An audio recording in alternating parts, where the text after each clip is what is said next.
¿Qué tal? Muy buenas noches. Yo soy Genaro Lozano y esto es Punto y Contrapunto, ya de viernes. La pandemia de COVID-19 no da tregua. México registró ayer más de 1,600 muertes y estamos a nada de alcanzar los 2 millones de casos positivos en el país. Esta noche volvemos a retomar el tema de la pandemia con personas expertas, pero esta vez desde distintos ángulos. Porque a todas las personas nos puede dar COVID, todos podemos dar positivo a una prueba para detectar el virus del SARS-CoV-2, pero no a todas las personas nos van a tratar igual en el sistema médico y tampoco a todas las personas les va a ir de la misma manera con esta enfermedad. En México la pandemia está ensanchando la brecha de la desigualdad. Grupos que de por sí ya eran vulnerables lo están siendo todavía más por la COVID-19. Al tiempo que en cuestiones laborales ya hay un estigma para las personas que reportan resultado positivo a COVID-19. Quédate con nosotros que ya empieza la mesa de punto y contrapunto de viernes.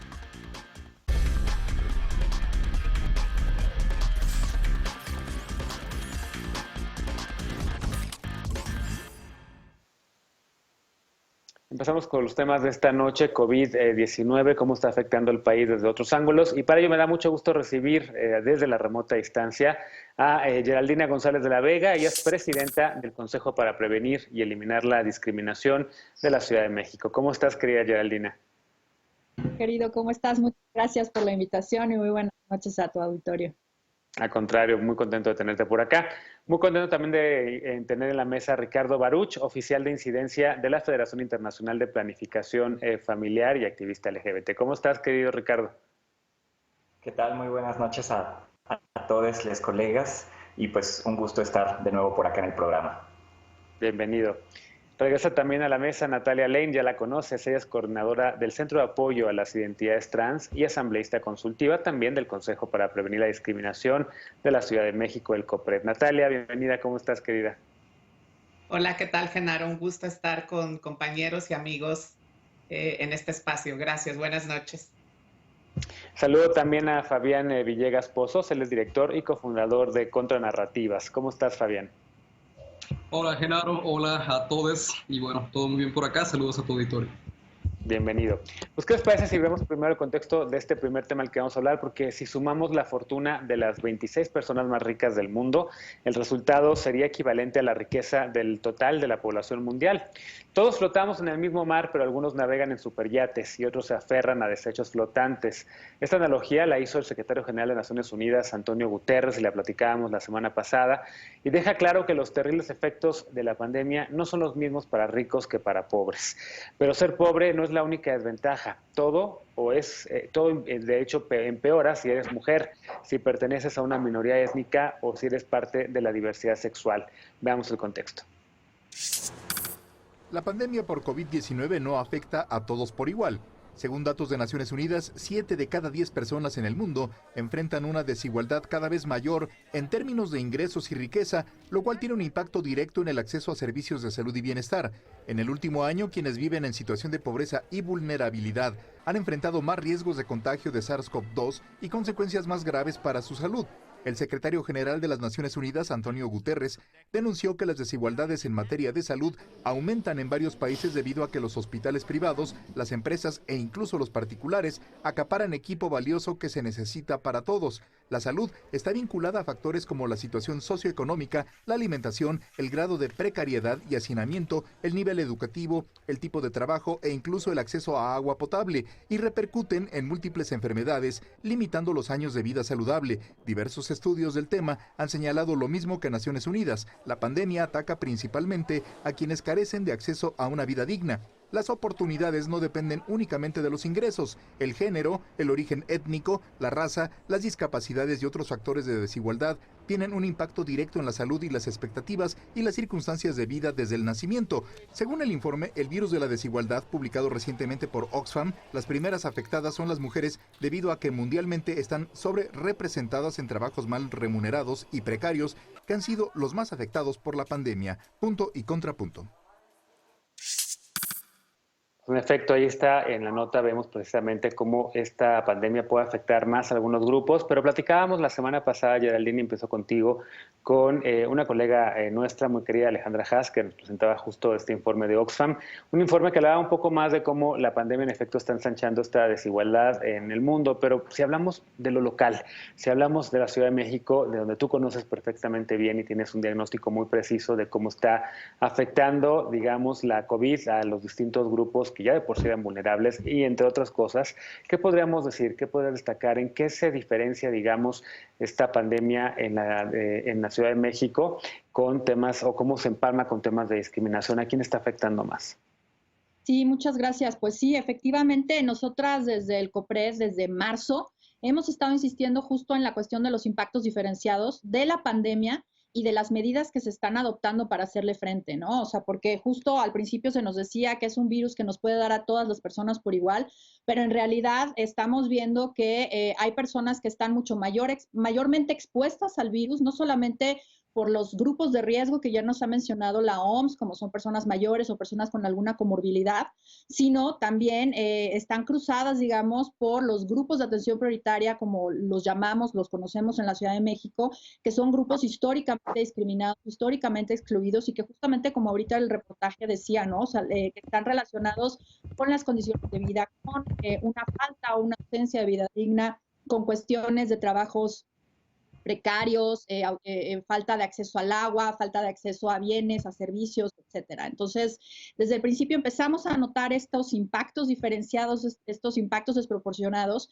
y empezamos a hacer una serie de conversatorios. Nosotros publicamos un informe sobre estos impactos diferenciados en grupos de atención prioritaria en agosto, y la verdad es que justo hoy platicábamos en el equipo, presentamos este informe pensando que para agosto pues ya era un poco tarde y en realidad todavía estábamos pues ni siquiera a la mitad de la pandemia, ¿no? Entonces empezamos a ver también inclusive impactos en otros grupos de personas con ocupaciones diversas que no formaban parte ni de los grupos de riesgo de la OMS, ni de los grupos de atención prioritaria con los que el COPRE trabaja cotidianamente, sino grupos, por ejemplo, como personal de salud, médicos, médicas, enfermeros, enfermeras, personas que realizan su trabajo en la calle, por ejemplo, comerciantes en la vía pública, músicos, creo que estuvo por acá también el compañero Aurelien hablando sobre el tema de los mariachis, por ejemplo, en fin, o sea, muchos otros ocupaciones que están siendo impactadas por la pandemia y que justamente esto nos obliga a mirar con respecto a las medidas que se están tomando, no solamente para la pandemia, sino para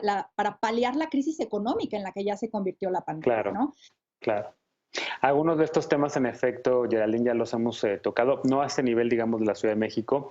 Yo también veía a Natalia muy al inicio de la pandemia, como tú y otras compañeras salían a la calle a repartir cubrebocas, salían a la calle a repartir despensas, para otro grupo que también ha sido muy afectado, que es el de las trabajadoras y los trabajadores sexuales, ¿no? En la Ciudad de México. Y en efecto, también a las poblaciones trans de esta ciudad les está afectando de una manera diferenciada la COVID-19. ¿Cómo lo ves? ¿Qué nos puedes contar? Claro, definitivamente, querido Genaro, no hay, digamos, un estudio que documente los impactos diferenciados que ha tenido específicamente la pandemia por COVID-19 en grupos de poblaciones LGBT. Sin embargo, de acuerdo con los indicadores que veíamos con el INEGI, que hablaba de que el 46% de los mexicanos y las mexicanas no tienen acceso a seguridad social, o que casi el 70% de las mexicanas y mexicanos se dedican a la economía informal, nos podemos dar cuenta que la pandemia ha impactado sobre todo en población LGBT que ha tenido que autoemplearse, ¿no? Especialmente las personas trans, quienes históricamente hemos atravesado situaciones de desigualdad, exclusión sistemática en las instituciones de salud, de seguridad y de acceso a la justicia. Nos encontramos con situaciones como las de las mujeres transgénero y transexuales que ejercen el trabajo sexual en calle, ¿no? Y que cuando cerraron los hoteles y los establecimientos no esenciales, no solamente se quedaron sin una fuente de trabajo, sino también sin un lugar y un techo donde vivir. Por supuesto que la pandemia ha impactado en estos grupos que históricamente han tenido mayores niveles de precarización, de violencia y de desigualdad estructural. Por eso es importante que desde las organizaciones de la sociedad civil, las colectivas, los activistas, hagamos frente a esta pandemia, pero también hagamos un llamado al gobierno a que mire desde una política pública interseccional y el diseño de programas sociales que contemplen las especificidades de estas poblaciones que hoy en día se encuentran en mayor vulnerabilidad, como lo son las poblaciones LGBT, las personas con discapacidad, las personas adultas mayores y, por supuesto, las mujeres. En efecto, Ricardo, también veíamos al principio de la pandemia como un grupo de colegas hicieron un proyecto Casa Frida para apoyar precisamente a jóvenes LGBT y como organizaciones como YAG empezaron a tratar también de hacer una encuesta digital para ver cómo está afectando a las poblaciones LGBT, ¿no? Y también, y quería preguntarte justo eso, porque tú eres de las personas más expertas que hay en el país en los temas de VIH, también a algunas personas que viven con VIH que al principio de la pandemia pues no sabían, número uno, pues si seguir o no tomando sus antirretrovirales, si tenían una infección de COVID, qué hacer, si en el momento ahorita con el tema de la vacuna también evidentemente están un poco preocupadas porque no saben estas personas, pues qué va a pasar, si va a interferir con sus tratamientos o no, y hay mucha desinformación, digamos, ¿no? Y también, por supuesto, ha afectado a estas poblaciones con el suministro también y la distribución de sus medicamentos. Sí, desafortunadamente la afectación a, por ejemplo, personas LGBT, pero en particular a los más jóvenes, algunos adolescentes, que, por ejemplo, algunos que todavía están en el closet y que, pues, al regresar a casa de sus familias en sus estados, en el caso, por ejemplo, de aquellos que viven en las grandes ciudades y tuvieron que regresar al núcleo familiar, pues obviamente se enfrentan a algunos retos respecto a, pues, tener que vivir en una situación donde probablemente no pueden ser ellos o ellas mismas, ¿no? Y por lo mismo, en algunas situaciones, pues también hubo pues personas que lamentablemente fueron corridas de sus casas, ¿no? No solamente en este tema de su orientación sexual, su identidad de género, pero también, como bien lo mencionas, por su estado de salud, particularmente en el tema de VIH. Y aquí también me gustaría mencionar esta situación que se da de una vulnerabilidad acumulada en el caso de las personas que experimentan otros problemas de salud, o sea, llámese VIH, pero también, por ejemplo, muchas personas que viven con cáncer o que tienen otro tipo de padecimientos y que además estar expuestos al COVID es una situación que pues para ellos puede ser de vida o muerte, y particularmente en un contexto en el que ya veníamos donde los servicios públicos eran cada vez más limitados, ¿no? O sea, los recursos, desafortunadamente, de los diferentes sistemas de salud pública venían yéndose para abajo, y llega la pandemia y entonces ahora hay menos disponibilidad de servicios y de medicamentos. Claro ejemplo fue el desabasto que hubo de medicamentos antirretrovirales para las personas con VIH durante la primavera del año pasado, y que desafortunadamente tardó meses en resolverse, ¿no? Y que ahora nuevamente estamos viendo cómo este año podría haber algunos problemas relacionados con la falta de compra de medicamentos, ¿no? Entonces, cuando vamos acumulando todas estas situaciones de salud, vemos que la situación no se ve nada optimista, y no solamente pensando en la pandemia de COVID, sino cómo se van a ir acumulando estas dificultades en los sistemas de salud y, por supuesto, en el bienestar de las personas. Sí, sin duda, es un tema que evidentemente muchas personas en el activismo LGBT le estamos dando seguimiento, y en efecto por ahí también aprendimos recientemente que después de muchas negociaciones con el IMSS, las personas que viven con VIH ya también están consideradas como grupos prioritarios para la vacunación. Tema de vacunación que, bueno, bien que mal, ahí va. Esperemos que lleguen pronto las dosis masivas para que empiece en efecto ya finalmente lo que prometió el presidente López Obrador, que es una vacunación masiva. Fabián, ¿desde dónde más se puede entender la pandemia y estos impactos diferenciados por COVID-19 en poblaciones que ya de por sí eran vulnerables? Pues creo que a todos los niveles, ¿no? Creo que dando un poquito de continuidad, como lo estaban mencionando, creo que la pandemia no llega dentro de un vacío de poder o un vacío de relaciones de fuerza, ¿no? Es decir, alrededor de la pandemia gravitan, digamos, un conjunto, un universo de vectores de opresión, de violencia, de desigualdad múltiple, digamos, que forman parte, sí, de viejos correlatos coloniales, de viejas malas gestiones, ¿no? De legados históricos de despojo, de formas de racismo sistémico, de desigualdad racial que de una u otra forma inciden directa o indirectamente en la pandemia, ¿no? Es decir, concretamente cuando lo pienso, por ejemplo, en formas o de qué manera la pandemia ha venido a agudizar desigualdades estructurales por marcador racial o ha creado formas de discriminación interseccional, pues lo pienso a todos los niveles, lo pienso definitivamente entre población racializada, como lo mencionaba en un principio, y nutrición, ¿no? Y condiciones persistentes de salud. Población racializada, por ejemplo, y acceso, digamos, a coberturas de salud dignas, ¿no? Integrales, ¿no? Digamos, por gestiones también de salud en general bastante deficientes, ¿no? Población racializada y desigualdad de renta, desigualdad en la vivienda, formas de hacinamiento, ¿no? Población racializada y migración, ¿no? Es decir, población racializada y bueno, o sea, por ejemplo, lo que mencionaban, cerca del 56% de la población en el país, ¿no? Pertenece al rubro de la economía informal. Todo lo que esto representa en términos de protección y seguridad social, pues obviamente agrava problemas que ya existían, ¿no? Es decir, entonces...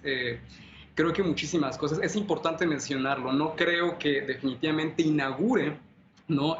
Nuevas desigualdades, sino verdaderamente las está agravando, ¿no? Como decía un escritor justo a propósito de todo este tema de la pandemia en el contexto de los Estados Unidos, ¿no? Si en el siglo XIX o en el siglo XVIII una gripe, ¿no? En los Estados Unidos se experimentaba desde la población blanca como gripe, en la población negra y en la población indígena nativa americana se experimentaba como neumonía. Estamos viviendo exactamente eso a escala global en todo el mundo.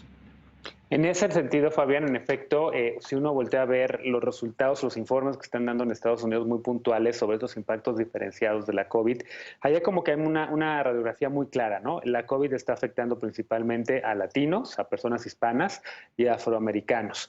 Aquí en México tenemos algo similar. ¿Podemos tener esos datos duros o es, digamos, lo que vamos escuchando por los activistas, Geraldina, o es porque la Ciudad de México ha ido recuperando y teniendo unos datos más precisos? ¿Cómo lo vemos?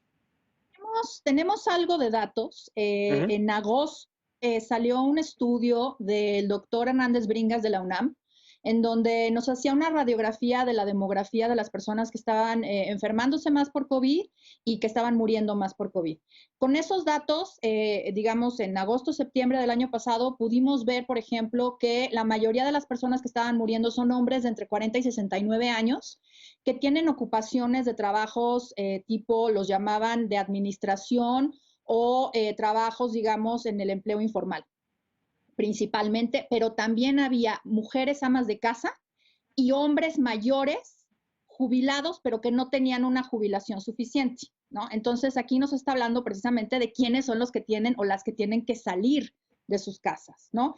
Esa es una radiografía que tenemos de agosto-septiembre. Recientemente, el Grupo Técnico Asesor de Vacunación COVID, lo leo para no decir mal el nombre, acaba de publicar, está en las redes, un estudio en donde hace la recomendación al gobierno federal sobre a quiénes tendrían que vacunar. Y en este estudio hace un análisis igual de quiénes están enfermando, quiénes están muriendo, y acaba concluyendo que se tiene que vacunar primero por edad, por ocupación, pero se refiere al principio principalmente al sector salud, evidentemente, a los médicos, médicas y personal de salud que están en primera línea y en segunda línea también, porque tienen que continuar dando atención a sus pacientes. Digo, las personas que estaban ya enfermas con alguna enfermedad preexistente o con alguna condición de salud preexistente, pues tienen que continuar teniendo sus tratamientos y quienes les dan estos tratamientos, pues tienen que estar vacunados. Pero además hace un análisis muy interesante sobre quiénes están muriendo. Y, por ejemplo, son más hombres con una ocupación de choferes, ¿no? Entonces, tenemos que atender a eso y este estudio hace la recomendación de que se haga una mirada transversal o interseccional para aplicar las vacunaciones prioritarias. Y justo desde COPRED hace un par de semanas sacamos un pronunciamiento en este sentido porque creemos que solamente, evidentemente tenemos en primer lugar al personal de salud, ¿no? Digamos que ese es indiscutible. Pero una vez que se empiece a vacunar a la población en general, me parece que se tiene que aplicar una mirada interseccional, una mirada que tome en cuenta los contextos en los que se encuentran de riesgo cada una de las personas. Ya ahorita hablaba Ricardo sobre las personas que viven con VIH. Es un grupo de riesgo, ¿no? Por ejemplo, las personas que están teniendo que salir a trabajar, quienes están, por ejemplo, pienso en el transporte público, los policías, las policías, gente que está dedicando a lo que se ha dado por llamar empleos esenciales, que creo que Fabián tendrá algo que decir sobre eso, pero que me parece que están trabajando, están en la calle, están afuera, y que a lo mejor pues tienen que tener prioridad en la vacunación frente a otras personas que a lo mejor por edad no tienen esta posición de riesgo, ¿no? Entonces yo creo, pero sí nos falta... Sí, déjame hacer una cosa, ¿por qué nos pasamos de tiempo a este bloque? Porque además vamos a recuperar ahorita ese tema, pero también nos vamos a concentrar en hablar un poquito sobre el tema. ¿Qué pasa cuando alguien de repente pues comparte que tuvo un resultado positivo a COVID en el trabajo? ¿Qué ocurre con esa persona en su entorno laboral o en su propio edificio? Porque nos hemos enterado de repente de historias de caseros, de caseras que de repente no quieren renovar contratos o quieren desalojar a gente porque de sus departamentos o de sus casas porque dieron positivo a COVID. ¿Qué pasa con el tema de discriminación y el SARS-CoV-2? Regresamos después de la pausa. Punto y contrapunto, no te vayas.